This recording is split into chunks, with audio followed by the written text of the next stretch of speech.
Hello, good morning, and welcome to broadcast number 2. Thank you for the all those of you who've watched my first broadcast.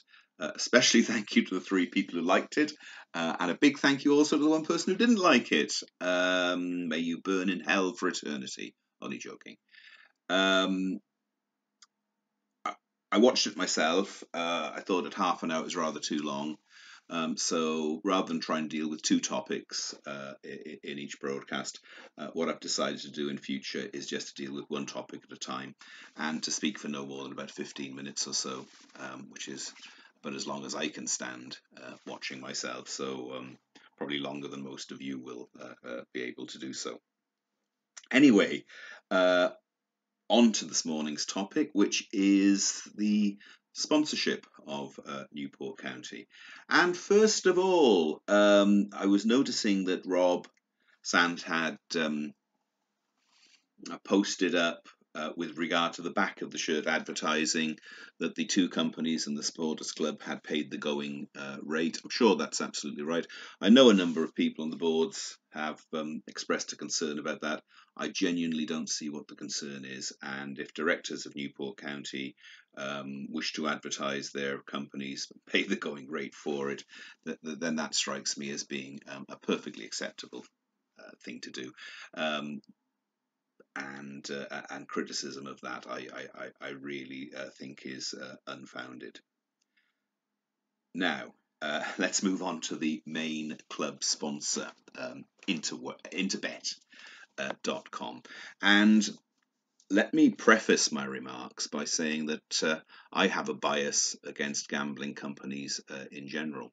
I know that a lot of people view gambling as harmless fun, and I've no doubt for people like Phil in Northampton, who sticks a couple of quid every Saturday on Newport County winning 4-0, that's exactly what it is. But for some people, it isn't a bit of harmless fun. It's an appalling addiction. It ruins lives, it ruins marriages, people lose their jobs, and can often be their homes, and can often be sent into the very depths of despair by gambling addiction. And I really wish that the club that I support had nothing to do with any betting company, whether it be Interbet, whether it be 32 Red. I don't like it, but I live in the real world and I accept it. But moving on from that, I do have concerns about interbet.com. The first of which is that it's an online gambling company, and yet it doesn't have a website. And one could understand that for a couple of days, 2 or 3 days possibly. But it's now, 3-4 weeks since the sponsorship was announced, and there is still no website. And anybody who thinks that that is not concerning is, I think, not living in the real world. There may be explanations for it, but the longer it goes on, the less likely those explanations seem to be. So that's certainly my first concern. The second concern that I have is that Interbet is not a limited company. It's just a name. I could open a web page called Stan Einstein's Emporium. I could do it tomorrow. I wouldn't be a limited company, but I could put a web page up, and indeed that's all that Interbet seems to be. That causes me a concern. Reading the contributions of others, as I always do, and I'm, as ever, grateful to the person who calls himself Jimmy Exile. He pointed me in the direction of the owner of Interbet, Leon Daniel Hughes, and indeed the person who was mentioned in the launch, got his name into the Argus, and pointed out that there's been a company running for 8 years, which Mr. Hughes owns, Gamble Limited. I think that's an attempt at a joke. And indeed, there is such a company, and that I have never heard of them is neither here nor there. I did do a little basic piece of research, and it appears at the moment they have liabilities of, and let me just check the exact amount. Just bear with me one moment.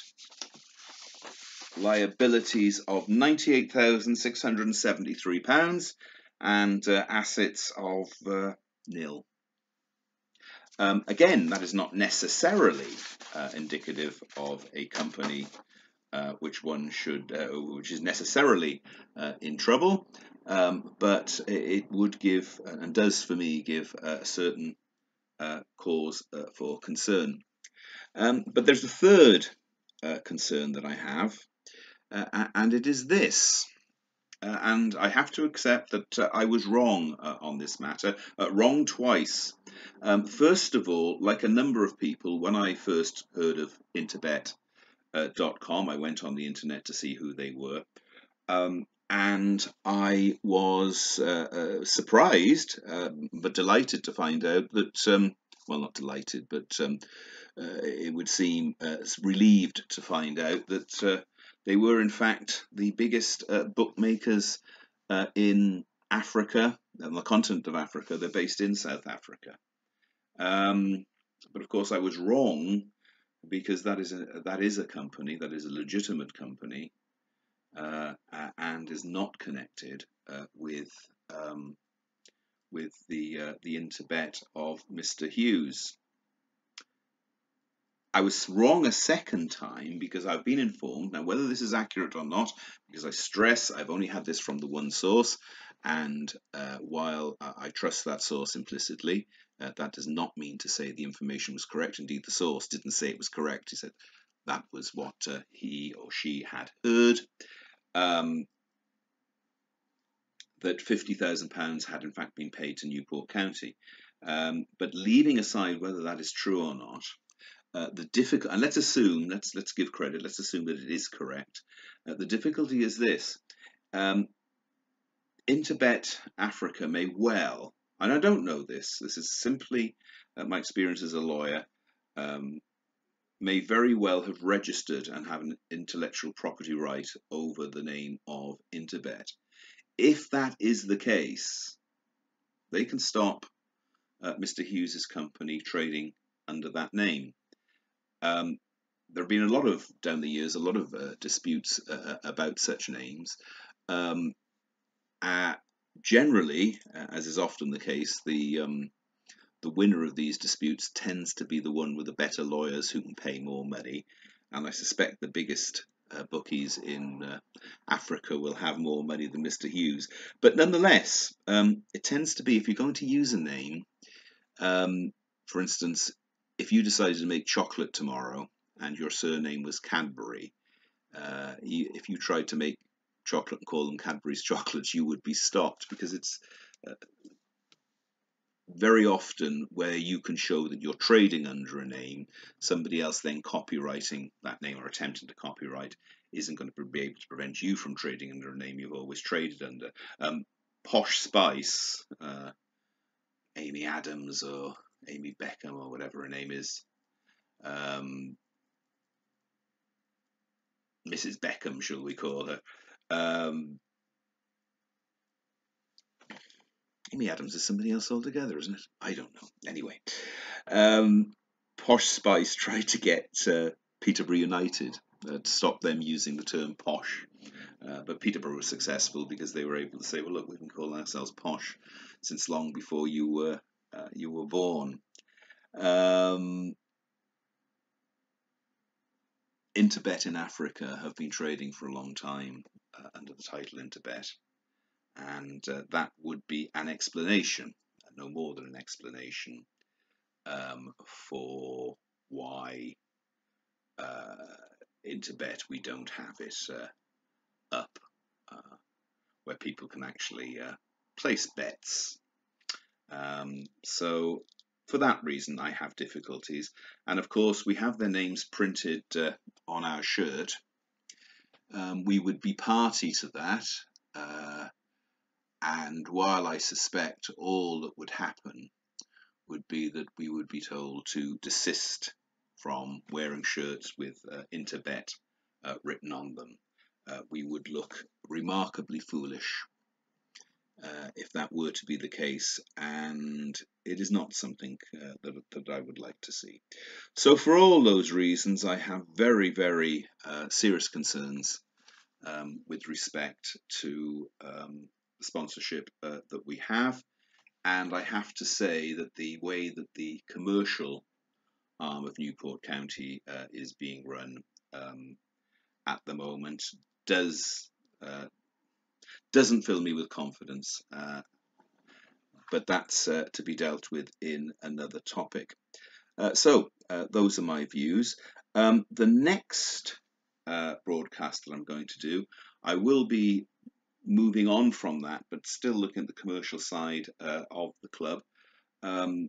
As I've said in my previous broadcast, I had no difficulty with the holding position that Newport County were taking. Look, we all know there's a problem between Newport County and the Welsh Rugby Football Union. And Rob, and I quite rightly said, look, these matters are under discussion.